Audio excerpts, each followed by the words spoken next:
Ya estoy. Estoy conectado desde mi internet, sí. Pero me parece.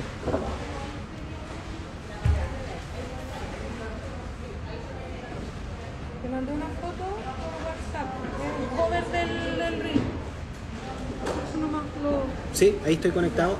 Yo te veo. Hay personas conectándose. Yo te veo. Hola Sí. a todas las personas que se están conectando.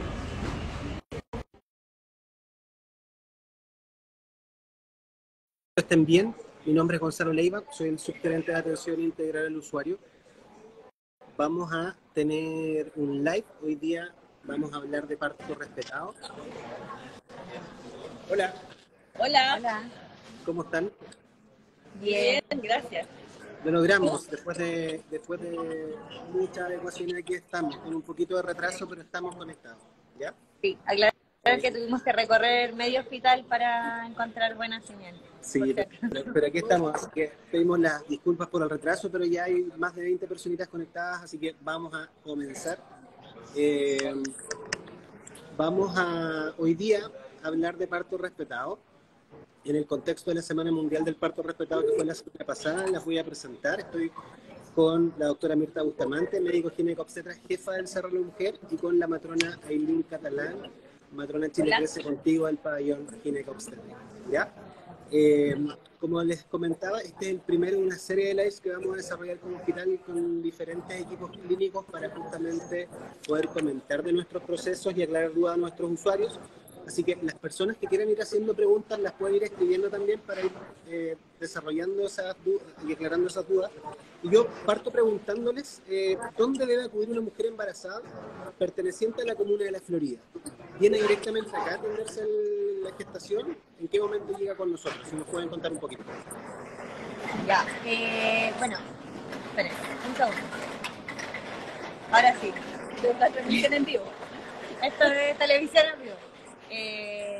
Una mujer que empieza o comienza a gestar, que es de la comuna de La Florida, lo primero que tiene que hacer es iniciar los controles prenatales en su CESFAM más cercano. Recordar que nuestro hospital, doctora Eloisa Díaz, pertenece a la comuna de La Florida y tenemos 9 CESFAM que son parte de nuestra red, ¿ya? Importante también destacar que el sistema de salud en Chile funciona en red y por eso es tan importante tener este contacto o que se atiendan en los CESFAM de nuestra comuna si se quieren atender con nosotros. Perfecto.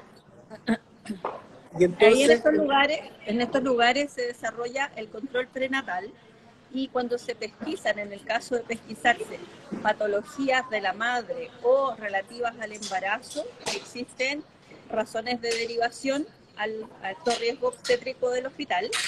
De no, los contactos siguientes de las usuarias nuestras con el hospital van a ser a través de las visitas guiadas con su taller y en el momento de ingresar en trabajo de parto.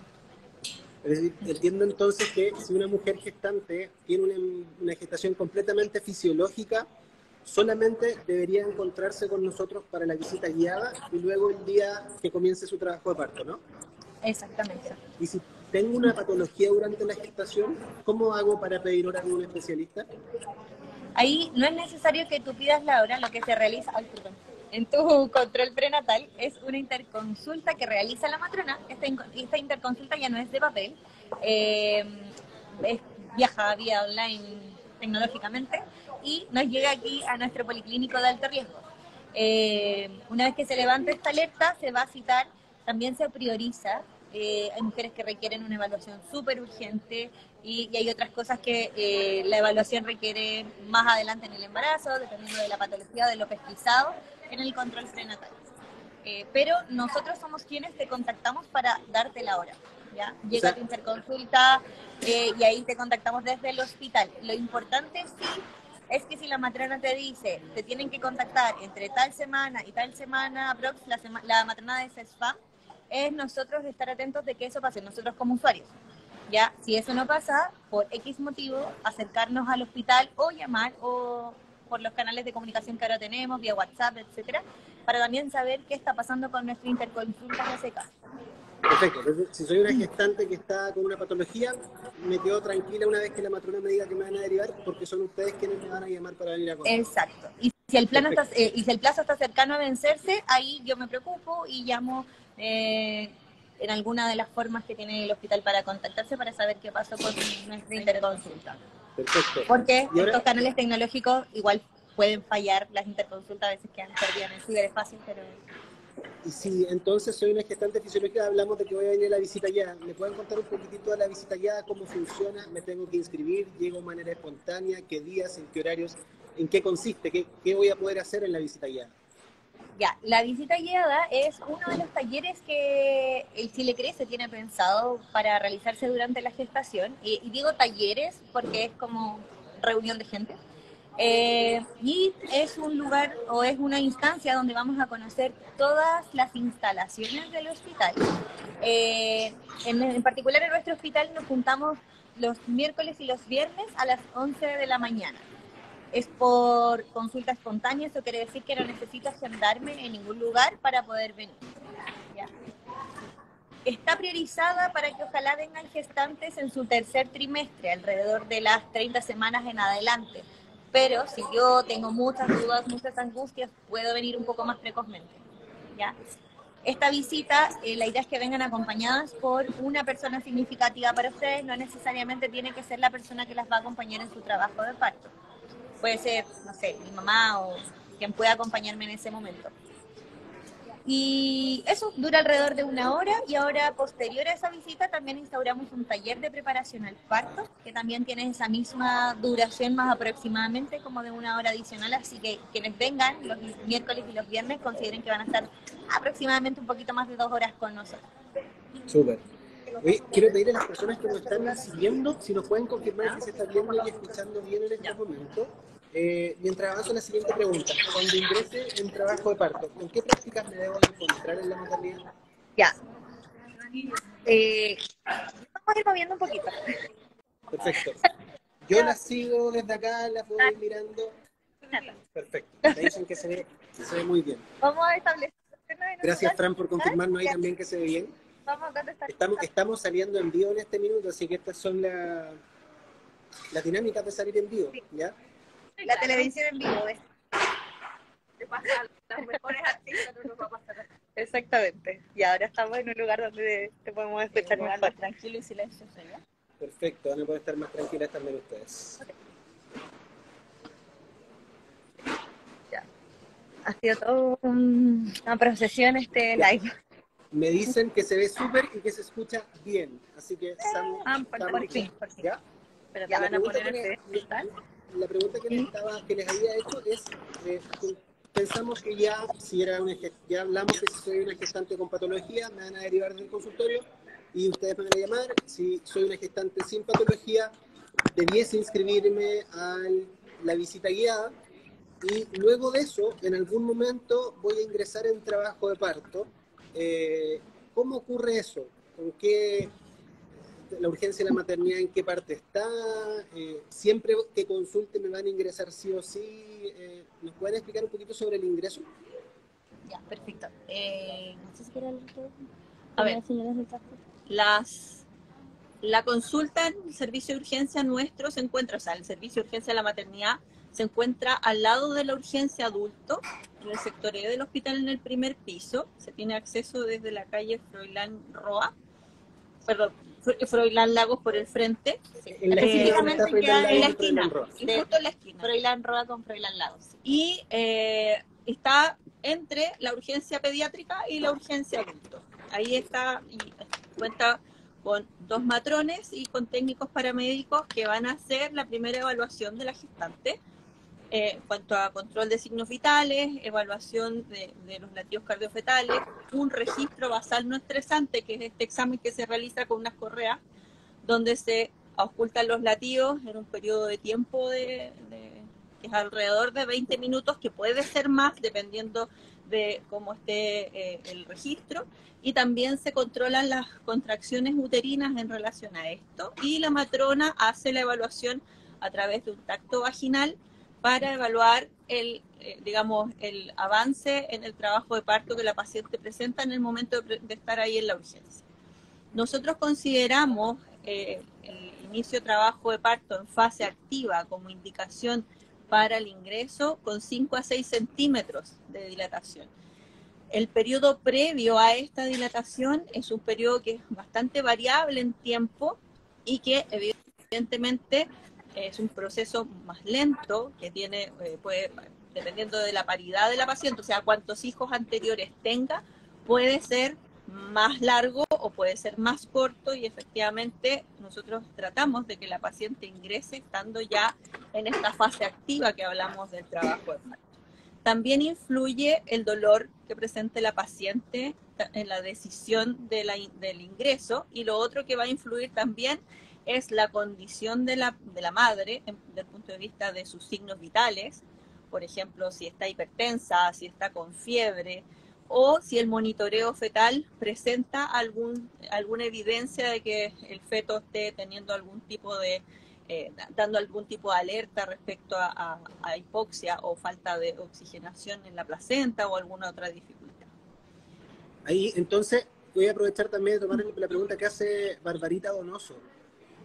Pensemos que toda la temperatura, que todos los signos vitales están bien, temperatura normal, presión normal, pero que tengo menos de 5 centímetros de dilatación. Eventualmente, en ese caso, si estoy con 1 o 2 centímetros, me podrían sugerir ir a la casa, porque entiendo también que si me hospitalizan muy precozmente, no representa ningún beneficio hospitalizarme muy precozmente, ¿no?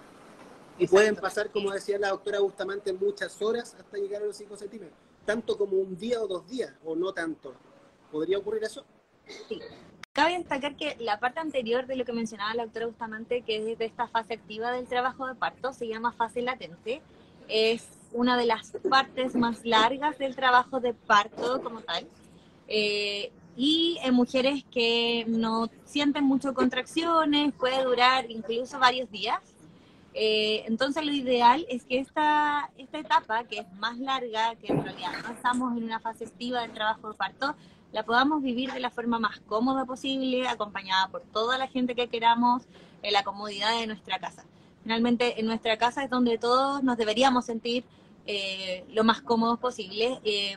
¿Y por qué esto es tan importante? Porque el estrés durante el trabajo de parto puede ser un poquitito opositor a que se desarrolle un trabajo de parto de forma tan fisiológica y tan expedita, por mencionarlo de alguna forma. Y ya venir al hospital nos genera un poco de estrés, porque es un lugar desconocido, a pesar de la visita guiada, porque no conocemos con quiénes vamos a estar, versus estar en la casa, ¿ya? Por eso, si se encuentran en buenas condiciones, no tienen dolor a pesar de que tienen contracciones y están, no sé, con 1, 2 o 3 centímetros de dilatación, lo correcto es que el equipo las envíe a la casa siempre y cuando no haya ningún otro riesgo identificado, ¿ya? Para que puedan vivir este proceso lo más cómodas y lo más relajadas posible.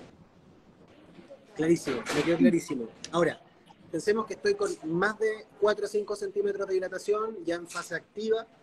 ¿Qué práctica es lo que habitualmente debiera ocurrir durante el trabajo de parto? ¿Con qué se va a encontrar la mujer gestante?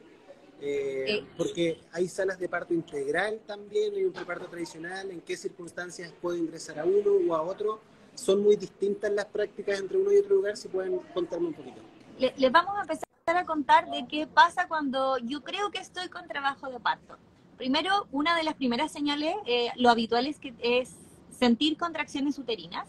¿Qué voy a sentir si es que, no sé, es mi primer bebé? Voy a sentir que se me pone la guatita dura, ¿ya? Para pensar en que son contracciones uterinas de trabajo de parto, por dar un número, porque es relativo de mujer a mujer, un buen promedio sería 3 a 4 en 10 centímetros, y que eso, 3 a 4 en 10 minutos, y que eso se prolongue por alrededor de un periodo de 2 horas. Ahí, si eso sucede, yo ya podría pensar en que comencé mi trabajo de parto.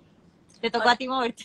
Es importante señalar también que esas contracciones, además de la paciente percibir el abdomen duro, va acompañado de una sensación de dolor, porque recordemos que desde las 30 semanas en adelante existen unas contracciones que se llaman de Braxton-Hicks, que uno percibe el útero que se contrae y después se relaja, pero sin percepción de dolor.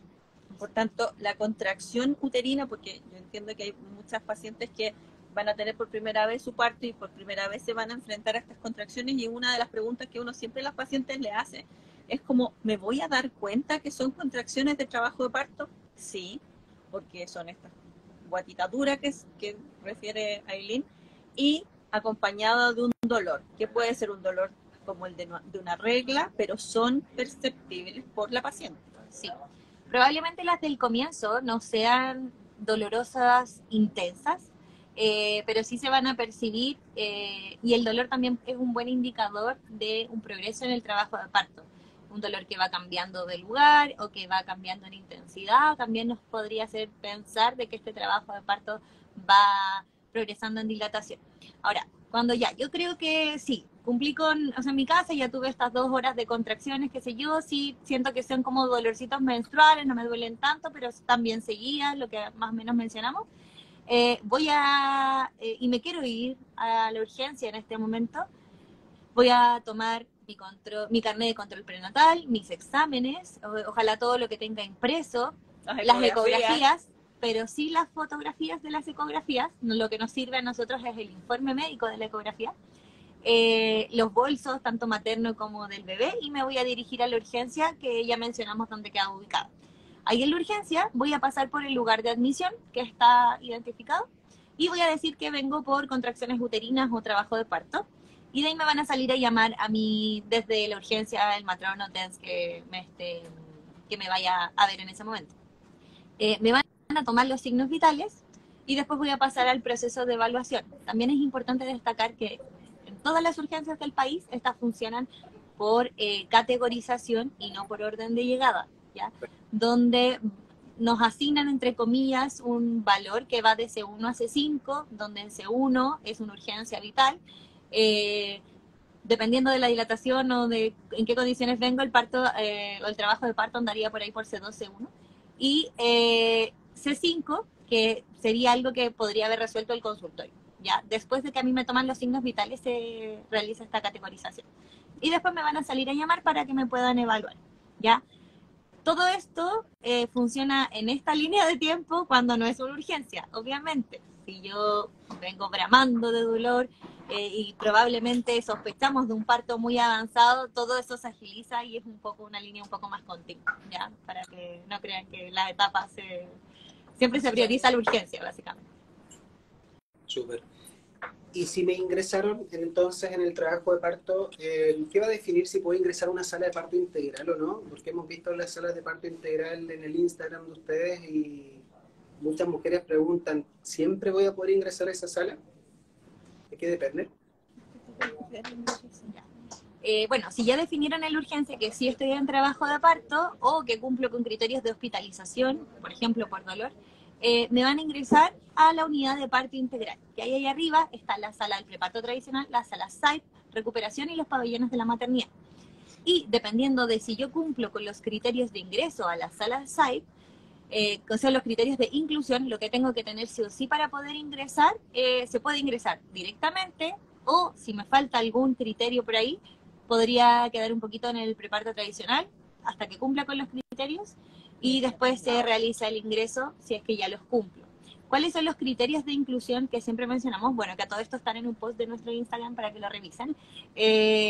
Son que sea una gestación de término, eso quiere decir que los bebés que son prematuros, menores a 37 semanas, quedarían excluidos de poder utilizar la sala SAIP. Que esté en trabajo de parto en fase activa, aunque nuestro protocolo de sala SAIP lo define sobre los 4 centímetros de dilatación. Que sea un solo bebé, que este bebé venga en posición cefálica, ¿qué quiere decir esto? Con la cabecita hacia abajo, que es la forma en la que pueden hacer los bebés, y que tenga un IMC menor a 40. Eso. ¿No? Consulta, ¿en esta sala colocan anestesia también? Que es una pregunta también que han hecho las mujeres, o en las salas de parto integral es parto natural. Ahí es importante señalar que tanto en el área de parto tradicional como en la SAIP, la paciente tiene acceso y derecho, como la garantiza GES, a tener analgesia en el trabajo de parto. Por tanto, la indicación de la analgesia durante el trabajo de parto va a depender solamente de la demanda que tenga la paciente por recibirla. Independiente del lugar donde esté entonces. Independiente del lugar donde esté. Además, existe previo a la administración de una anestesia como la conocemos como una peridural o epidural, también existe manejo no farmacológico del dolor que se aplica tanto en la sala SAIP como también en el área de parto tradicional, ¿ya? Entonces, por tanto, existen distintas formas de abordar el dolor dependiendo la fase del trabajo de parto en que la paciente esté y el deseo materno. Sí, principalmente son las preferencias de la mujer en cuanto a su tolerancia al dolor. Si en realidad tengo poquito dolor, sí, quizás un guatero de semillas me va a ayudar, vamos a ofrecértelo y vamos a empezar por esa vía y ahí vamos a ir avanzando. Pero sí, en ambos lugares se puede ocupar la anestesia peridural. Ahora, una paciente que tenga patologías de riesgo perinatal y que vaya a estar en el preparto tradicional, también va a poder hacer uso tanto del manejo no farmacológico del dolor y en la medida que su condición y el de su feto lo permitan, también va a poder movilizarse, incluso usar balón, estando en el preparto tradicional. Exacto. Justamente eso quería preguntarle, si no quiero optar a la analgesia peridural, ¿qué alternativas no farmacológicas hay disponibles en la maternidad? Tenemos harto para ofrecer. Primero la movilidad, siempre y cuando la condición de la mujer lo permita. ¿Y a qué nos referimos con esto? Hay cosas que incluso estando monitorizadas se pueden hacer. Por ejemplo, la deambulación siempre va a ser un ideal, pero no todas las mujeres van a poder optar a eso, de acuerdo, no sé, si el monitoreo de tu bebé no está dentro de los parámetros que nos gustaría o preferimos mantenerlo un poquito más porque algo nos llama un poco la atención sin presentar ningún riesgo como evidente actualmente. Si no podemos usar el balón kinésico, donde también podemos mantener monitorizada además del balón, o sea, además de estar en el balón, y si ya no podemos ocupar el balón kinésico, existe otro tipo de balones, uno que se llama lenteja de parto o disco de balance, que es como un disco más aplanado que un balón kinésico que es como el de yoga o de pilates que todos conocemos, que ese se puede ocupar sobre la cama y que también nos permite cierta movilidad de nuestra pelvis. También tenemos otro que se llama maní de parto, que también nos permite generar otros movimientos u otras posiciones. Tenemos el rebozo, aromaterapia, y en las salas de parto integral, que eso es como una de las grandes diferencias que no podemos llevar al preparto tradicional, tenemos la hidroterapia, que es el manejo del dolor en relación con el agua, que ahí podemos utilizar tanto la ducha que tiene el baño de la sala SAIP como también el jacuzzi. Y se me estaba olvidando la termoterapia, que es el alivio del dolor a través del calor, que tiene relación con el uso de guateros de semilla. También fomentamos los masajes, la contrapresión, hay harto ahí para ofrecer. Es importante que también conozcan de estos métodos de alivio del dolor. Ahí pueden descargar el plan de parto donde también se explica un poco y se menciona lo que tenemos para ofrecer para que también ustedes lo conozcan y también nos lo pidan. Ahí Aileen, mencionaste lo del plan de parto. ¿Puedes contarme un poquitito de qué se trata y cómo una mujer puede acceder y conocerlo, cuándo se recomienda completarlo? Gonzalo, nosotros construimos, co-creamos el plan de parto en conjunto con atención primaria y una vez que lo tuvimos ya construido, fue socializado a los 9 CEFAM de la comuna. Por tanto, todas las matronas de la Florida tienen el plan de parto que, como dije, co-creamos, y durante el control del embarazo, las matronas entregan este formato de trabajo de plan de parto para que la usuaria, su pareja o su familia vayan analizando los puntos en cuanto a lo que ellos desean, las dudas que van surgiendo en la construcción de este plan de parto, y obviamente también en estas visitas guiadas y en el taller puedan también resolver otros puntos que no necesariamente sean aclarados en atención primaria, y la intención y la idea obviamente es nosotros recibirlas con este plan de parto ya estudiado y completado por la usuaria, como para nosotros también conversar con ella en el momento que ingrese cuáles son sus deseos y requerimientos durante su trabajo de parto. Tal como decía la doctora, Básicamente un plan de parto es un poco un resumen y una expresión física de lo que yo quiero para mi trabajo de parto, una expresión escrita, ahí va a estar escrito, yo quiero que me acompañe tal persona, que es mi pareja, yo quiero anestesia o yo no quiero anestesia, etcétera. Pero es un documento físico. Nosotros tenemos, como decía Lau, un formato institucional que trabajamos en conjunto con APS o los SFAM, que está tanto en la página del hospital como también desde nuestro Instagram. Hay un link directo donde lo pueden descargar.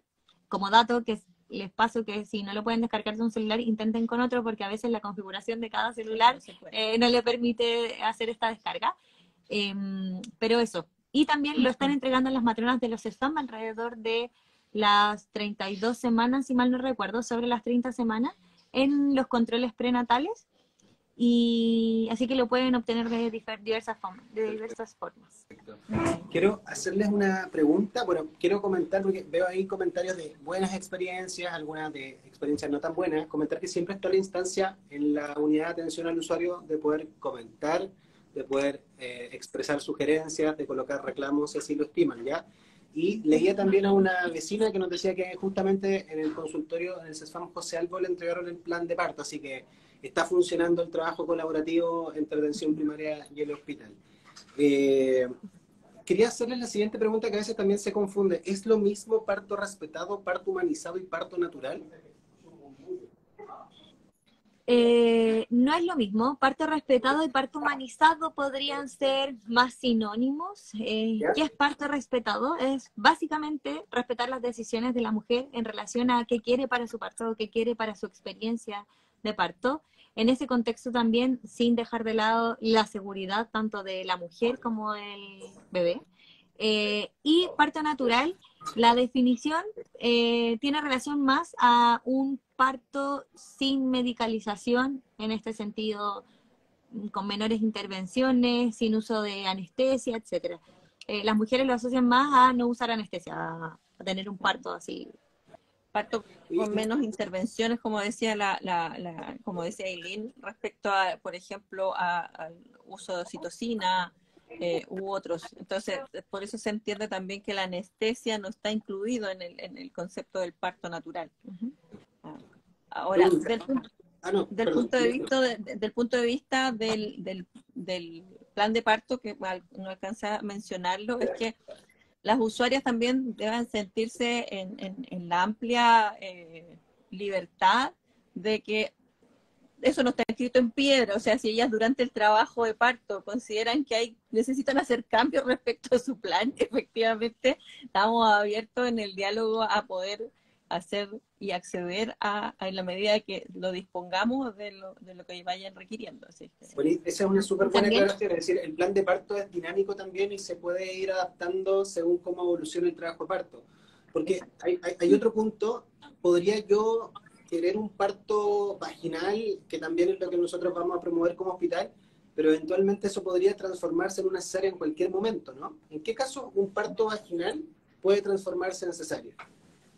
A ver, en una paciente que viene llegando de su casa y que se hace el diagnóstico, por ejemplo, de una distosia de posición que no había sido percibida o diagnosticada con anterioridad, por ejemplo, que la guagua venga en podálica o venga en una posición transversa, que en esas posiciones nosotros no atendemos partos, se indica la cesárea en el momento que la usuaria ingresa. En podálica, ¿qué significa? Que la guaguita está de potito o con sus pies hacia abajo, ¿ya? Si está en transversa, lo que está mostrando el feto hacia la pelvis de la madre es o el hombro o el tórax. Está atravesada. Está atravesada. Perfecto. Tampoco es posible el descenso en esa posición del feto. Por tanto, también va a ir a una cesárea. ¿Por qué razón los fetos en podálica no pueden nacer de parto en nuestro país desde el año 2001, que existió un warning a nivel internacional respecto al riesgo de nacer en podálica, que estableció ciertos potenciales riesgos de traumatismo y de asfixia perinatal producto de esta posición fundamentalmente por el atascamiento de la cabeza? Salía el cuerpo y la cabeza se podía quedar atajada. Eso es warning, hizo que cada vez nosotros atendiéramos menos partos en podálica, y desde el 2001 en adelante prácticamente es excepcional la atención de un parto en podálica en Chile, lo que no significa que en otros países del mundo, por ejemplo en Australia, se atienden todavía partos en podálica, pero evidentemente tiene que ver con la expertise del obstetra. En nuestro país... Entonces también si una mujer está en trabajo de parto, hasta que no ocurre el parto vaginal, es decir, hasta 1 centímetro antes, podría aún transformarme en una cesárea si se presenta alguno de estos elementos de riesgo que ustedes mencionaban, ¿no? Por ejemplo, eso por un lado, que esto tiene que ver que en el momento de que se hace el diagnóstico del trabajo de parto, si nos encontramos con este hallazgo de que no teníamos el antecedente de que la guagua estuviese en podálica o en transversa, esa paciente va a ir a cesárea. Si el feto está en cefálica y la paciente ingresa en trabajo de parto, también existen instancias en las que eventualmente pudiera terminar ese parto en una cesárea, que son, primero, sospecha de un desprendimiento de placenta, que la paciente presente un sangrado importante y que haya riesgo de que el feto sufra la desconexión de su placenta antes de que él nazca. Evidentemente eso va a llevarnos a una cesárea de emergencia. Que haya algún deterioro visualizado a través de este monitoreo que se hace de alteraciones de los latidos del feto, que en algunos casos, obviamente nosotros siempre instalamos maniobras de reanimación para poder sacar al feto, porque a veces son cosas circunstanciales que ocurren y después desaparecen. Por ejemplo, que a la mamá le bajó la presión por algún motivo, o que él se enredó con el cordón, pero después se resolvió ese problema, él va a poder seguir el trabajo de parto. Pero si esto es persistente y no responde a las reanimaciones, también es necesario sacarlo por la vía más expedita. Y así también puede ocurrir que no haya un avance o una progresión adecuada del trabajo de parto. O sea, que la dilatación se nos detenga en algún estadio y no siga avanzando como esperamos que avance. Claro, a grandes rasgos, y como para resumir y no irnos como tan al detalle de qué patología o de en qué momento, yo lo resumiría cuando el equipo médico evalúa el riesgo-beneficio de que este bebé continúe el progreso o continúe en trabajo de parto. Si es más riesgoso que se mantenga este trabajo de parto, o en realidad necesitamos que salga porque eso va a resolver, entre comillas, algún problema. Y esto puede ser tanto en relación a problemas del bebé o de la mamá. Ya puede ser relacionados a patología materna o la mamá, o ambos, claro. Entonces eso es lo que se evalúa, que también lo están pasando ambos en relación a este trabajo de parto. Perfecto. Como para... Y si en algún momento ocurre alguna de estas situaciones que ustedes describían, ¿ya? Llega la mujer en presentación de potito, podálica, atravesada, que sería transversa, o durante el trabajo de parto comienza alguna de estas situaciones de urgencia, que bajan los latidos, que hay un sangrado, etcétera, y termina en cesárea. ¿La mujer debe olvidarse del parto respetado? ¿La cesárea es incompatible con el parto respetado, o con una cesárea puedo tener un parto respetado igualmente? Sí, siempre que nosotros identifiquemos algunos de estos riesgos y se defina por parte del equipo médico y de matronas que lo más seguro es realizar una cesárea, se le va a informar a la mujer, tanto a la mujer como al acompañante, de mira, está pasando esto, necesitamos que tu guagua salga antes, ya no podemos seguir en trabajo de parto, independiente del motivo que sea. En una situación de emergencia se va a dar esa explicación, probablemente de una forma más breve, o no tan detalladamente, o no pudiendo resolver las dudas, pero sí esa conversación se tiene que dar sí o sí después, ¿ya? Después de que ya se resolvió la emergencia. Pero esa información se entrega igual de forma más breve, ya priorizando siempre la resolución de la urgencia o emergencia. Pero también hay cosas que se pueden realizar durante el pabellón. Ahora, es muy importante también destacar que nosotros tenemos tipos de cesáreas. Sí, son tipos de cesárea.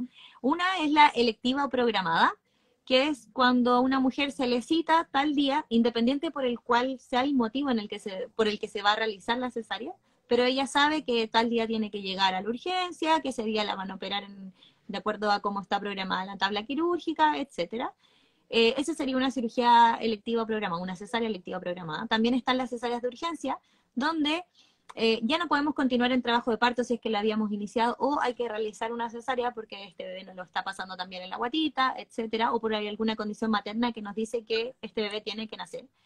Y las otras son las cesáreas de emergencia, donde ahí los tiempos son acotadísimos. Probablemente si alguna de nuestras usuarias se ha enfrentado a una cesárea de emergencia con nuestro equipo, sí nos ven a todos correr, porque ahí sí corremos.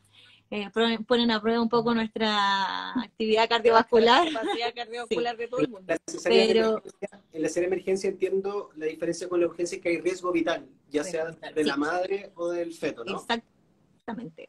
Sí, Perfecto. y ahí, como les dije, una vez que se identifica la urgencia o la emergencia, se dice que necesitamos realizar una cesárea ahora ya, pero se prioriza la resolución de la emergencia. Entonces son tiempos súper, súper, súper acotados, donde este bebé tiene que nacer en cosa de minutos.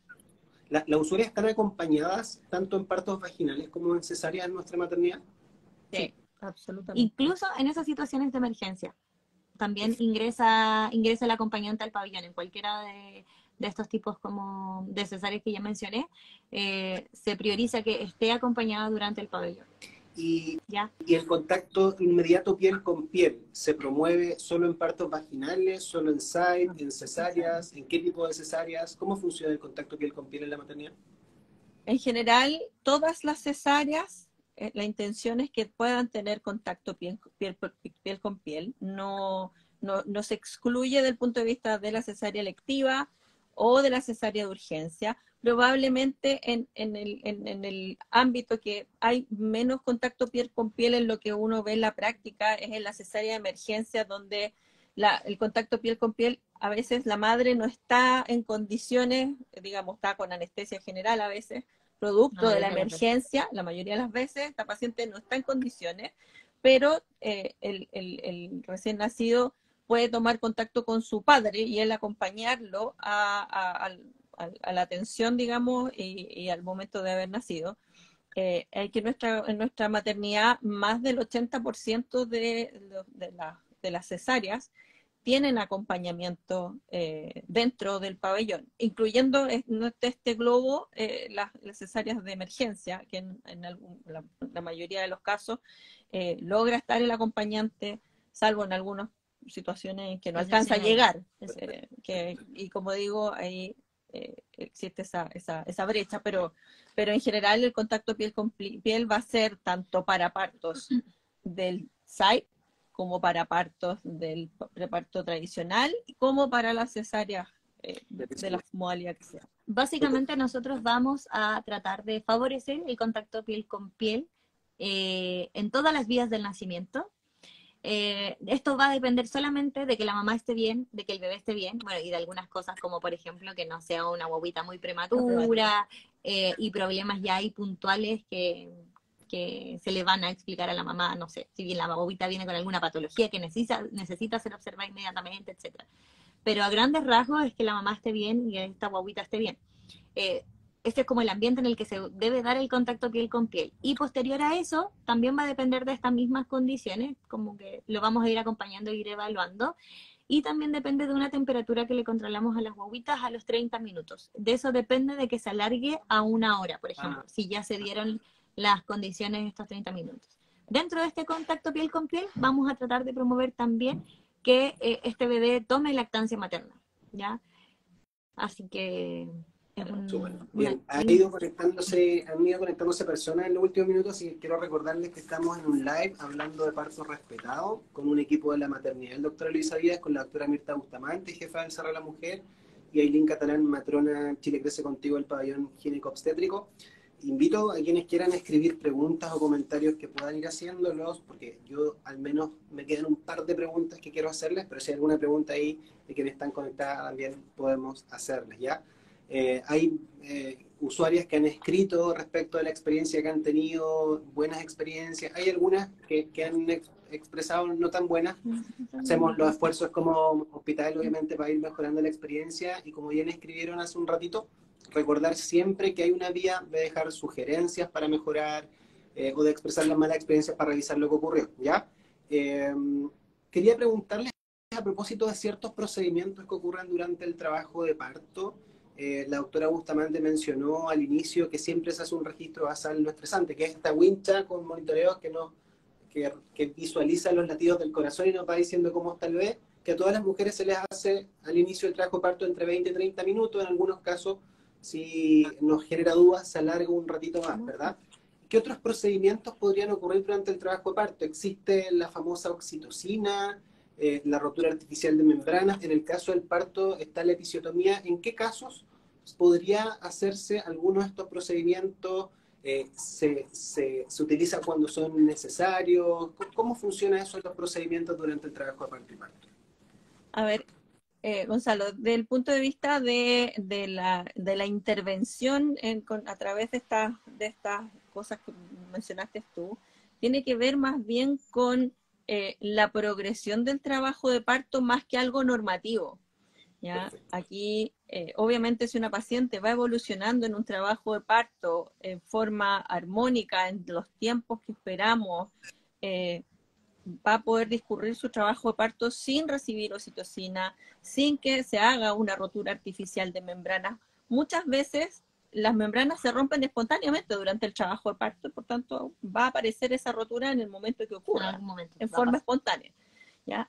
Pero claro, si el trabajo de parto va evolucionando en forma tórpida, que no va alcanzando las dilataciones que digamos, debería por el tiempo, o también para evaluar, acompañando, por ejemplo, a la evaluación del monitoreo cardiofetal, nosotros se necesita evaluar la calidad del líquido amniótico del feto. El líquido amniótico del feto nos da indicios también del significado de estos cambios en los latidos del feto. A veces se hace necesario hacer una rotura artificial de membrana. Que eso sería romper la bolsita para que salga el líquido. Y eso obviamente se le comunica a la usuaria qué es lo que vamos a hacer y por qué lo vamos a hacer. ¿Cuál es la motivación detrás de esto? Con eso te digo, no es algo normativo, es algo que tiene que ver con la progresión y las condiciones que podría hacer necesario que lo hagamos. Lo mismo la oxitocina. La oxitocina tampoco es de uso rutinario, eso hay que dejarlo súper en claro. Como te digo, hay pacientes que en forma espontánea su trabajo de parto evoluciona con una cantidad de contracciones que es suficiente para ir generando dilatación y el descenso de la cabeza del feto, y eventualmente no vamos a usar oxitocina nunca en el trabajo de parto en una paciente en esa condición. Pero hay pacientes donde estamos viendo lo mismo, que tenemos un enlentecimiento de la progresión, que necesitamos hacer una prueba si es que el trabajo de parto va a seguir avanzando o no, y eventualmente también se le va a comunicar a la usuaria que por estos motivos vamos a tener que hacer uso de oxitocina exógena. Ahora, hay un punto donde sí usamos oxitocina que es más bien de forma rutinaria y que tiene que ver con cuando ya ocurrió el parto, se produce el alumbramiento, nosotros usamos oxitocina para producir que el útero se contraiga y se mantenga contraído y no haya una hemorragia posparto, que eso ya ocurre una vez que la guagua nació. Bueno, el tema de la episiotomía, que es un punto también bastante importante, también ha habido un cambio a nivel mundial respecto al uso de la episiotomía, y que obviamente nosotros adherimos a eso, y que tiene que ver con el uso de la episiotomía a demanda, o sea, cuando se hace realmente necesario. Y eso no es en todas las pacientes que van a tener partos. La episiotomía idealmente va a ser excepcional. ¿Nos pueden explicar bien qué es la episiotomía? Porque pudiera ser que no todas las mujeres saben lo que es una episiotomía. Es un corte que se hace con una tijera, es un corte dirigido, que se hace con una tijera, donde, voy a poner mis manos así, esta es la horquilla de la vagina, y nosotros hacemos un corte en relación a la horquilla hacia el lado. Es como el vértice de la vagina. Si pensamos el vértice de la vagina es la parte de atrás. Si esta fuera la vagina, sería como, claro. Esto no es en dirección hacia el ano, sino que siempre es hacia el lado. Perfecto. Entonces, uno parte desde la mitad, desde las 6 en la horquilla, y se va hacia el lado, precisamente para evitar la disrupción hacia el ano. Y obviamente, como te digo, tiene que ver con partos instrumentales y en situaciones, como te digo, bien contadas. Bien específica. O sea, en síntesis, en general, hay procedimientos que podrían realizarse durante el trabajo de parto, pero estos siempre se van a hacer de manera justificada, se le van a explicar a la mujer y no son procedimientos de rutina, ¿no? Exacto. Perfecto. Miren, hay una pregunta bien interesante que hace Josmari Umbría. Dice, ¿la mamá puede elegir tener una cesárea o es una decisión netamente médica? Entiendo que hace un par de años, en 2021, cambió la norma técnica, así que si nos pueden comentar eso, pero al mismo tiempo, porque yo sé que efectivamente preferimos como sistema, no solo como hospital de la Florida, sino que tanto hospitales como clínicas deberíamos promover el parto vaginal por sobre la cesárea. Si nos pueden comentar por qué promovemos el parto vaginal por sobre la cesárea, y comentar esto respecto de la decisión. ¿Qué pasa si una mujer pide la cesárea? ¿Puede realmente? Vamos a partir por el inicio de tu pregunta, que me gusta más, que tiene que ver con que propendemos el parto vaginal, dado que reporta beneficios del punto de vista tanto maternos como fetales, y para el recién nacido, evidentemente, que tiene que ver con el proceso de adaptación al mundo externo de este feto o recién nacido que va a llegar al mundo. Segundo, la recuperación de la madre es mucho más expedita y le permite rápidamente acoplarse a este recién nacido y a su cuidado, y eventualmente al cuidado de los otros hijos que esta mujer pudiera tener. Tiene menos riesgos de hemorragia, tiene menos riesgo de complicaciones infecciosas el tener un parto. Y también una recuperación y una llegada a su hogar muchísimo más precoz y en mejores condiciones que en el caso de una cesárea. Yo también agregaría... La cesárea implica un día más de hospitalización en general, habitualmente, ¿no? Sí. Perfecto. Yo agregaría también que el parto vaginal es la forma en la que humanamente debemos nacer. Y que la cesárea, si bien hay muchos bebés que ahora nacen por cesárea, también haciendo relación a las tasas de cesárea que tenemos, es una intervención que no es la fisiológica, pero que sí también está hecha o está para salvar vidas. Por eso también hay bebés que nacen por cesárea. Pero destacar que nosotros estamos hechos para, o nacemos de esa forma, vaginalmente. Siempre van a haber circunstancias de las que ya hablamos, donde quizás lo más seguro es realizar una cesárea. Ahora, no podemos igual perder de vista que, como decía Aileen, la cesárea es un procedimiento quirúrgico, es una cirugía con complicaciones como cualquier procedimiento quirúrgico y tiene tasas de infección que no son menores, pueden llegar hasta un 8%. Nosotros acá en el hospital tenemos una tasa de infección de un 3,8%, que es bastante por debajo de la media de lo que está reportado en la literatura, pero existe ese riesgo. Tienen más riesgos de hemorragia las pacientes que van a una cesárea, tienen más riesgo de lesión de órganos vecinos, porque nosotros al abrir el abdomen vamos a pasar a abrir el útero, pero delante del útero está la vejiga, alrededor del útero está el intestino, y evidentemente esos órganos pueden ser lesionados, no a propósito, sino que en el proceso de la intervención. Y en relación a lo mismo, cuando los médicos entran a una cirugía, entran a esta cavidad abdominal, esperan encontrarse con la habitualidad, pero como humanos somos todos distintos, donde podemos tener ciertas modificaciones anatómicas que eso también aumentan el riesgo quizás de alguna cirugía, cosas que nunca nos habíamos dado cuenta que teníamos, etc. O pacientes que han sido sometidos a cirugías de otra índole, por ejemplo, una apendicectomía, que la señora dice, pero yo tenía una apendicectomía, ¿qué influir? Sí, hay cicatrices por dentro que generan adherencias y que obviamente en el momento que uno hace la cesárea se va a encontrar con eso, que es algo que nosotros en un parto vaginal no se ve tocado, pero sí al acceso por vía abdominal. También, no, perdón, doctora, termine. También, obviamente, tiene una recuperación, como tú mencionaste, que es más larga en el intrahospitalario. Es más doloroso porque la paciente tiene una incisión en su abdomen que evidentemente le dificulta la movilidad, y eso hace que le cueste más tiene que atender un recién nacido, por tanto es más complejo.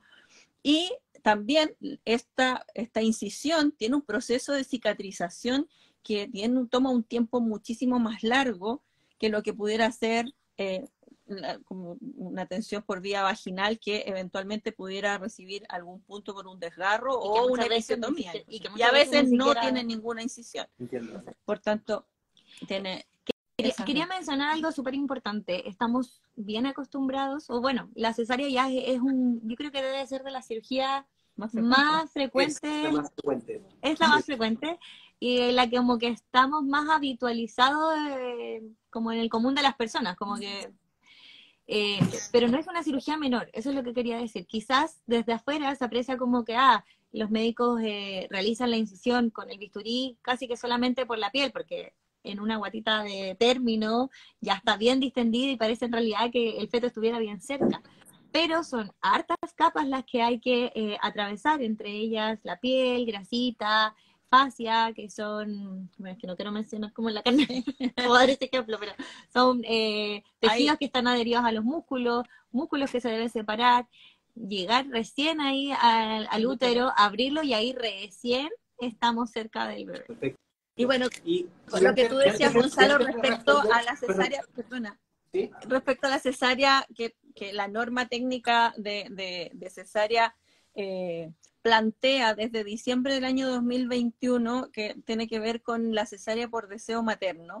Efectivamente, las usuarias, tal como tienen derecho a hacer su plan de parto, existe también la posibilidad que ellas decidan la vía del parto respecto también a la operación cesárea. Y que nosotros, claro, como equipo vamos a recepcionar el deseo de la madre. Obviamente le vamos a explicar cuáles son los riesgos que yo un poco esbocé a grosso modo ahora, y que evidentemente informadamente tomen la decisión de someterse a una cesárea en forma Parte de voluntaria. lo que tratamos de promover, que es este parto respetado, también es de respetar a las mujeres que deciden, por el motivo cual sea, porque todos los motivos pueden ser válidos, el querer tener una cesárea, ¿ya? Pero siempre que esa decisión sea de la forma más informada posible, tanto de los riesgos que tiene asociados cosas como los tiempos de hospitalización, etcétera, el dolor postoperatorio, etcétera. Sí, es muy importante esto de la información que ustedes mencionan, porque cada vez que hay una cirugía, las mujeres firman un consentimiento, ¿no? Y ese consentimiento se llama consentimiento informado. Por tanto, sin toda esta información, firmar un papel pudiera no resultar necesariamente un proceso tan informado. Así que de ahí la importancia de los talleres prenatales, de la visita guiada y de esta conversación que exista entre el ginecólogo y la matrona el día que ocurra el parto. Bueno, Josmari Umbría dice, me queda muy clara la respuesta, así que muchas gracias. Sí, como equipo quiero mencionar que ¿Sí? estamos súper siempre abiertos al diálogo y que es lo ideal, que nos hagan preguntas, doctor, no me quedó tan claro, ¿por qué me van a romper las membranas? No sé, ¿por qué tengo que estar monitorizada tanto rato? Pero que estén también interesados en su proceso, en el proceso de salud que están viviendo. Que sea un trabajo como colaborativo y en equipo, entre el equipo de salud y la mujer que está o en trabajo de parto o se va a someter a una cirugía. Perfecto. Les quiero hacer la última pregunta antes de ir cerrando el live, que dice relación con lo que ocurre después del parto. Si me pueden comentar en términos generales, ¿qué va a ocurrir estos 2 días que voy a estar hospitalizada si tuve un parto vaginal o estos 3 días que voy a estar hospitalizada si tuve una cesárea? Y ¿cuáles en general son las indicaciones que dan al alta? Hay una pregunta que también es bien frecuente. ¿El bebé está conmigo como mujer independiente de la vida del parto durante la hospitalización del puerperio? Ya. Después de que ocurra el nacimiento, independiente de la vía del parto, la mujer va a pasar a nuestra unidad de recuperación. Ahí va a pasar alrededor de 3 horas en promedio, donde chequeamos que esté todo ok, tanto de parte de la madre como del recién nacido, y una vez que estamos ambos ok, se va a subir, porque en este caso es en el 3er piso, a la unidad de hospitalización, específicamente a puerperio. En puerperio van a estar siempre con su guagüita. En esta unidad de recuperación, a veces por la evaluación de este recién nacido, puede que lo lleven para tomar algún examen, cuando lo vea el pediatra, pero son tiempos bien acotados y siempre te van a decir, me voy a llevar a tu bebé porque le tenemos que tomar un examen, etcétera, o porque lo va a ver el pediatra, etcétera. Una vez Ahí que hay un dato importante, el recién nacido está identificado, siempre con brazaletes. tanto en la manito como en su Exacto. piecito. Sí. Ahora que mencionó lo del brazalete, cuando nos lo llevamos a la atención inmediata, que es donde lo ve el equipo de neonatología, este bebé también siempre va acompañado por el acompañante significativo, que puede ser o no el padre, dependiendo de las circunstancias. Quien va a estar presente en la atención, le van a explicar todas sus cosas. Entonces, volviendo a cuando ya estábamos ok, tanto madre como bebé, se va a subir a esta unidad de puerperio en conjunto y van a tener lo que nosotros llamamos hospitalización conjunta o alojamiento conjunto, que es que van a dormir juntos en la habitación que les corresponda. Mamá en su cama, bebé en su cuna. cunita. Sí. Estas habitaciones son solamente de a 3 mujeres por habitación. En el hospital son todas iguales, así que nunca van a ver una cuarta, porque No ese es nuestro existen máximo. habitaciones de 1, de 2 o de 6, no, No. todas de 3. Sí, y también importante, no tenemos unidad de pensionado, que eso también es pregunta Lo frecuente. preguntan, por sí, cierto. bien frecuente. Sí. Sí. Entonces, una vez en esta habitación, van a tener este alojamiento conjunto, mamá en su cama, bebé en su cunita, durante todos los días. Pueden también en esta unidad llevárselo para tomar exámenes y volver, pero también son tiempos súper breves, quizás 15 minutos, no sé, dependiendo hasta que se les dé de alta. El tiempo de hospitalización de ambos varía, dependiendo si es parto vaginal o cesárea, entre 48 horas para partos vaginales y cesárea 3 días aproximadamente. Importante también que si mi cesárea fue un día, no sé, a las 11 de la noche, mi alta va a quedar siempre para la mañana siguiente. ¿Qué más? Si una mujer se va de alta, ¿cuándo debería volver a consultar con nosotros? ¿Hay signos de alerta con los cuales siempre debería volver a la urgencia? A ver, la mujer que es dada de alta siempre se va con un documento que se llama epicrisis, que va a ser realizado, confeccionado ya sea por la matrona, que está a cargo. Los partos vaginales de pacientes fisiológicas son dadas de alta por las matronas de la unidad de puerperio, y las pacientes con cesárea o con patología, el alta es dada por un médico, las cuales van a ir con las indicaciones propias de la patología, pero además siempre se hace énfasis en ese documento de los síntomas y signos de alarma que deben hacerla consultar en la urgencia. Y estos son sangrado, hemorragia, fiebre, dolor intenso que no maneje con los fármacos con los que se fue indicado el alta. Y estos pacientes deben dirigirse al servicio de urgencias de la maternidad. ¿Ya? Y entonces, nunca subestimar un sangrado postparto, porque después del parto hay un flujo, ¿no? Exacto. Que va como en disminución en términos de cantidad y de color rojo. ¿Es así? El color del sangrado va cambiando. En un principio es más rojo, después se torna más marrón y después empieza a ser un flujo, como cuando a nosotras las mujeres se nos va cortando la regla. Si hay un pero sangrado es un poco más abundante, largo. Pero si aparece un sangrado abundante de la nada que cambia y quiebra esa evolución, la paciente debe consultar. Con mayor razón, si el sangrado es con coágulos, evidentemente tiene que consultar. ¿Y la fiebre entonces no la subestimamos? ¿Nos venimos a la urgencia? No, la fiebre debe hacerle consultar a una paciente puérpera, ya sea de un parto como de una cesárea. Y nosotros en la urgencia vamos a evaluar de dónde está viniendo esa fiebre, que a veces son razones muy simples y fáciles de manejar y tratar, y en otras oportunidades van a ser cosas más complejas. Pero perfecto, deben consultar. Pero en esas situaciones siempre es preferible, siempre deben consultar. Me queda clarísimo todo. Estamos entonces cerrando la conversación con la doctora Mirta Bustamante, jefa del Cerrar la Mujer, la matrona Eileen Catalán, matrona Chile Crece Contigo del pabellón gineco-obstétrico. Les agradezco mucho la conversación que han tenido con nosotros, y quiero cerrar igualmente invitando a todas las mujeres de la comunidad que están gestando a informarse a través de las redes sociales que ustedes tienen, @maternidad doctora Elisa Díaz, y de acudir a la visita guiada, que puedes reforzar el libro, y no me quiero equivocar con los días y con los horarios. ¿Puedes repetir cuándo son las visitas guiadas? Ya, primero, nuestro Instagram, que es de donde estamos transmitiendo ahora, para que nos sigan. Ahí en nuestro perfil pueden encontrar harta información.